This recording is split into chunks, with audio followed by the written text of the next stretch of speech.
News India first में इस समय हम खड़े हुए हैं नोएडा में। जैसा हमारे साथ आप देख सकते हैं, पंजाब एंड सिंध बैंक के जो पदाधिकारी हैं वो हमारे साथ जुड़े हुए हैं। एक एक करके उनसे जानेंगे क्या प्रोग्राम है यहाँ पे, किस लिए ऑर्गेनाइज हुआ है। नमस्कार सर, पहले आपका नाम और पोजीशन से जानना चाहेंगे। नमस्कार, मेरा नाम पंकज द्विवेदी है और मैं पंजाब सिंध बैंक के हेड ऑफिस से आया हूँ। सर आपसे जानना चाहेंगे ये जो प्रोग्राम यहाँ पर हो रहा है ये किस उपलक्ष्य में हो रहा है?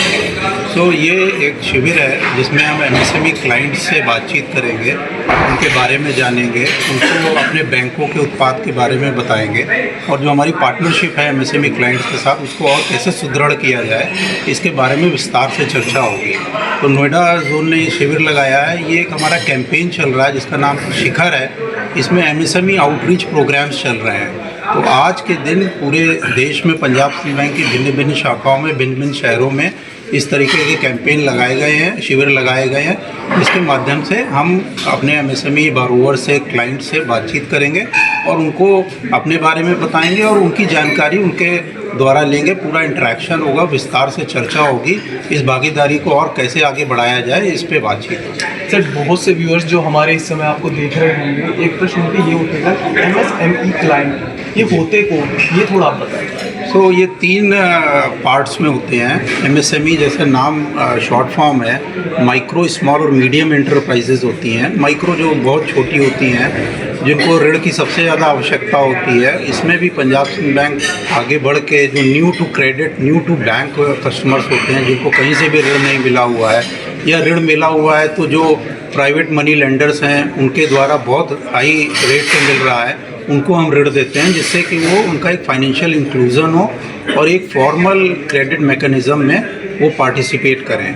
जो इसके बाद की जो 2 क्लासिफिकेशंस होते हैं, स्मॉल और मीडियम, वो कंपैरेटिवली बिगर ऑर्गेनाइजेशंस होती हैं और उनके लिए भी डिफरेंट टाइप के प्रोडक्ट्स हैं। जैसे आजकल CGTMSE योजना है जिसके अंतर्गत अगर आपके पास कोई सिक्योरिटी, कोई प्रॉपर्टी नहीं भी है तो उनके लिए भी ऋण की व्यवस्था होती है।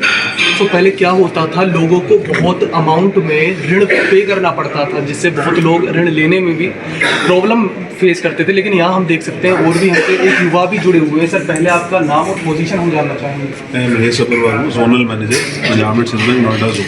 सर जैसे अभी हम आपको देख पा रहे हैं कि यंगस्टर तो एक ट्रेडिशनल वे हुआ करता था जिसके बारे में सर अभी बता रहे हैं कि बाहर से कोई अमाउंट लेता था या उसके लिए उसे पे करना पड़ता था।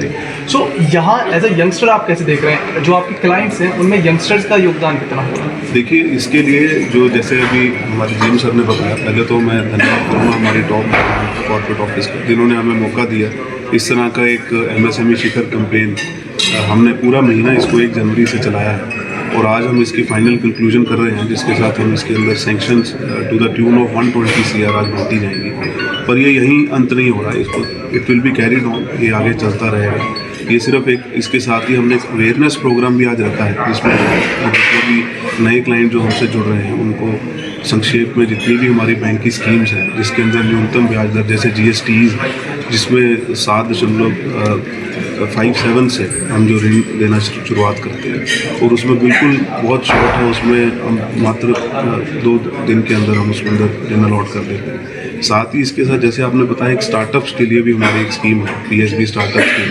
उसके अंदर जिस तरह से कुछ जो नए युवा हैं उनको नया स्टार्टअप लॉन्च करना है लेकिन सिक्योरिटी का इशू है, तो उसमें हम CGTMSE के अंदर कवरेज करते हैं जिसमें कोई भी सिक्योरिटी नहीं ली जाती। जो जैसे सर अभी बता रहे थे कि अगर कोई स्मॉल बिजनेस भी है या मीडियम लेवल बिजनेस भी है तो उसके लिए भी यहाँ पर सर्विस मिलने वाली है। जी बिल्कुल, माइक्रो, स्मॉल और मीडियम सभी के लिए, इनफैक्ट कॉर्पोरेट क्लाइंट्स के लिए भी सभी के लिए है।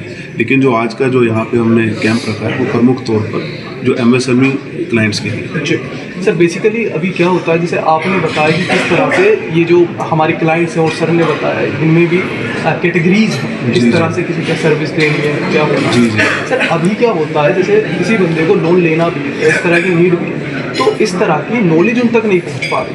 तो क्या ये प्रोग्राम एक ऐसी शुरुआत के लिए भी है कि लोग एजुकेटेड हों इस चीज़ों के बारे में, या और क्या क्या पर्पज़ है उसके पीछे?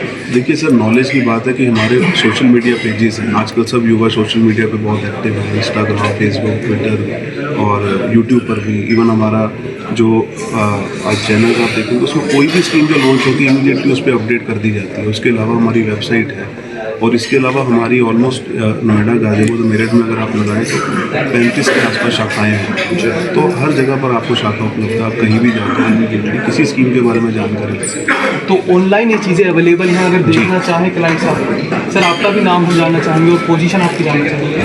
नमस्कार, मेरा नाम उमेश कुमार चैन है, चीफ मैनेजर हूँ।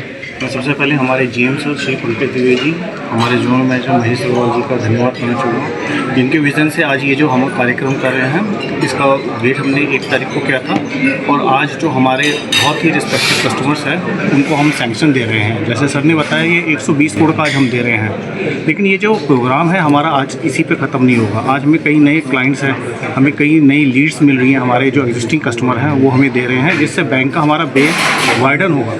जो हमारा पर्पस है उसका सिर्फ यही है कि हमें नए कस्टमर जोड़ना है, अच्छे कस्टमर जोड़ना और सभी को साथ लेके चलेंगे। इस प्रोग्राम में हमारे कई ब्रांचेस के मैनेजर्स हैं वो भी इंक्लूड हो रहे हैं, उनके साथ उनके कस्टमर्स जो अभी हमारे बैंक से जुड़ना चाहते हैं उनको भी हमने बुलाया है, ताकि बैंक की तरफ का उनको पता लगे बैंक हमारा किस तरीके से हमारी स्कीम्स है उनको बारे में उनको पता लगे। उनका जो अगर कोई रिक्वायरमेंट है जो अभी हम अपनी प्रोजेक्ट स्कीम में नहीं ले पाते तो हम एक इंटरेक्शन सेशन भी करेंगे। उनका जो हमें फीडबैक आएगा उससे हमारे जो प्रोडक्ट्स हैं, जो हमारी स्कीम्स हैं उसको हम इम्प्रूव करेंगे। सर अभी आप सबसे बड़ी प्रॉब्लम क्या देख रहे हैं? जो ये सिनेरियोज हैं जो आपने भी बताए, सर ने भी बताया, अभी सबसे बड़ी प्रॉब्लम क्या हो रही है? जो MSME की नीड भी एक हम महसूस कर पा रहे हैं और ये भी फील कर पा रहे हैं कि शायद लोग इतने एजुकेटेड नहीं हैं कि सही तरीके से किस तरह से बैंक से जुड़ना है, किस तरह से उनकी टर्म्स एंड कंडीशंस को समझते हुए तो सही तरीके से भी इसका जो लाभ है वो उठा सकते हैं। इसे कैसे देख रहे हैं? क्या क्या वो समस्याएं हैं जो अभी फेस कर रहे हैं? देखिए, समस्या का तो कोई ऐसा ज़्यादा है नहीं। जैसे आपको पता है गवर्नमेंट का हमारा विज़न है हमें इंडिया को एक 5 ट्रिलियन इकोनॉमी बनाना है। बिल्कुल। और इस जो हमारा पार्टिसिपेशन है MSME सेक्टर का, अगर वो ग्रो करेगा तभी हमारे देश की इकोनॉमी बढ़ पाएगी। तो जो हमारे नए लोग हैं वो जुड़ेंगे, जो अभी एग्जिस्टिंग काम कर रहे हैं उनका साइज़ बिगर होगा। इसी काम को पूरा करके जब हम कंसोलिडेट अपनी इकोनॉमी लेंगे तो हमारा जो सरकार का जो हमारा उद्देश्य है 5 ट्रिलियन इकोनॉमी का, मुझसे अचीव कर पाएंगे। तो हम इसी प्रोग्राम को, हमारा जो आउटरीच प्रोग्राम है, सबको साथ लेके चलना है। हमें उनकी भी पूछना है, अगर कोई चीज़ें हैं जो हमारी अभी प्रेजेंट प्रोडक्ट्स में नहीं आती उसको इम्प्रूव करेंगे। कुछ नए प्रोडक्ट लॉन्च करेंगे जो उनके लिए स्पेशलिस्ट होंगे।